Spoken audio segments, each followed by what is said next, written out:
A look at the life of King George and his countrymen. George III was 22 years old when he succeeded his grandfather as king in 1760. He was married to a German princess named Charlotte, and they would become the parents of 15 children. The king was absolutely devoted to his family. Their favorite home was a palace in the English countryside, surrounded by roses, pinks, carnations, and orange, lemon, and tea trees. But they spent most of their time in a smaller red brick mansion called Buckingham House, usually known as the Queen's House, in London, England, the capital of Great Britain, where the king worked. London, with its 740,000 inhabitants, was the biggest city in Europe and the center of British government. London's residents were proud of their long history and high level of cultural achievement. For fun, they went to masked balls and the theater, gambled at cards, dice, and roulette, belonged to all sorts of clubs, and met at coffee houses, taverns, cockfights, chop houses, and pleasure gardens. Noisy streets teemed with horses, carriages, ballad singers, flower sellers, fishmongers, and ladies and gentlemen in fancy white wigs wearing all the latest fashions. But the overcrowded city had its share of problems, too. The death rate was high. All the coal that residents used as fuel caused black rain and thick, sooty smog. Food and drinking water were often unhealthy, riots were common, and public hangings drew rowdy mobs. Thousands of beggars and pickpockets were evidence of poverty run amok. The English were convinced that the rest of the British Empire was backward and uncivilized. King George ruled 31 colonies and other possessions in many parts of the world, from Borneo to the Bay of Bengal and all the way to Honduras. Throughout England, people argued constantly about world politics, but they would soon argue especially hard about the uprising over in America. A look at the life of George Washington and his countrymen. George Washington was married to a wealthy widow named Martha Custis.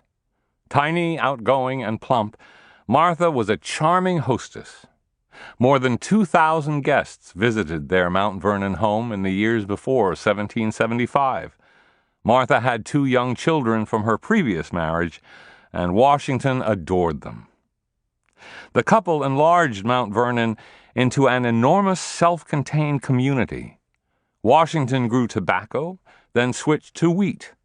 Besides raising mules, sheep, hogs, and prize bulls, he also bred horses and foxhounds, netted tons of fish, and grew such things as wild grapes, Indian corn, oats, clover, flax, hemp, and nut, apple, pear, apricot, and cherry trees. He even grew orange trees that spent the winter in his greenhouse. Gardeners, shoemakers, blacksmiths, weavers, foremen, and sometimes Washington's nieces and nephews all lived on the estate. Like all other plantation owners at the time, Washington was a slave owner. By 1775, he owned 135 people. About 90% of the colonists in America lived out in the country, where new arrivals from Europe were amazed to find farmland, forests, fish, and game as far as the eye could see. So much fertile territory made it possible to supply Great Britain with raw goods such as furs, flour, iron, tobacco, and lumber in return for manufactured goods, including cloth, shoes, furniture, and tea from Great Britain. In small but bustling port cities such as Philadelphia, New York, Boston, and Charleston, whaling and shipbuilding were already major industries. And there were lumber mills, flour mills, factories, firehouses, and colleges. Streets, some paved, most full of mud or dust, overflowed with ox carts, horses and carriages, chimney sweeps, sailors, and carriers of wood. In local taverns, young girls danced lively jigs with their boyfriends. The most well-off, best-educated people were usually planters like George Washington, merchants, doctors, ministers, or lawyers.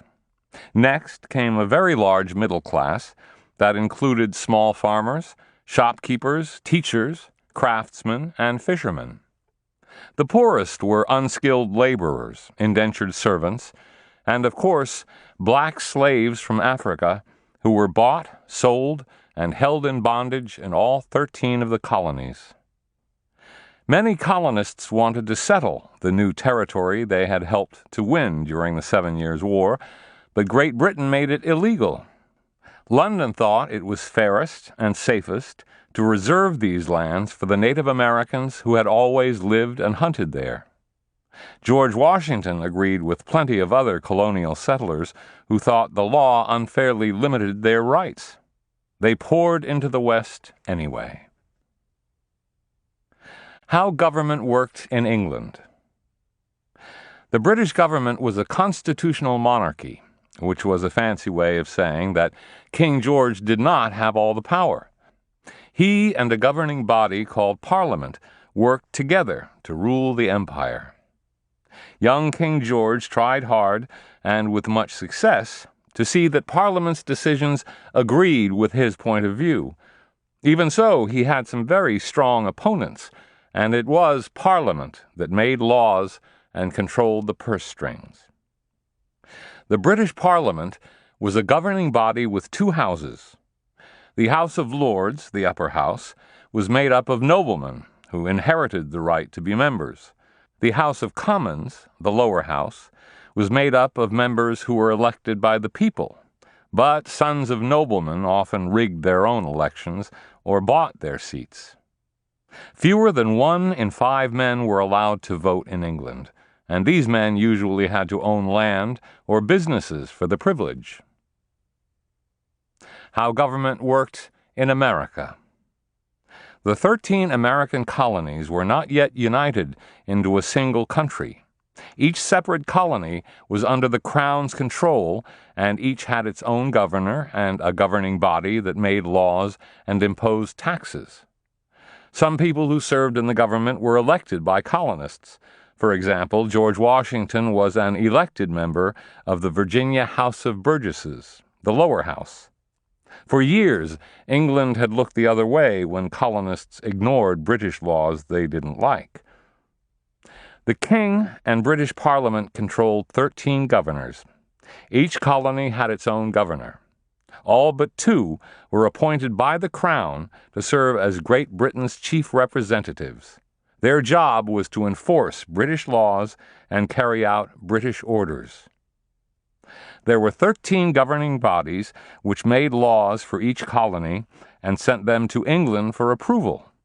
Like the British Parliament, most governing bodies had 2 houses. In the upper house, in most colonies, the king or his representatives picked the members. In the lower house, all members were white male colonists, and most were wealthy. Their job was to carry out British laws and levy taxes to pay for public expenses in each colony. The voters were white male colonial landowners aged 21 or older.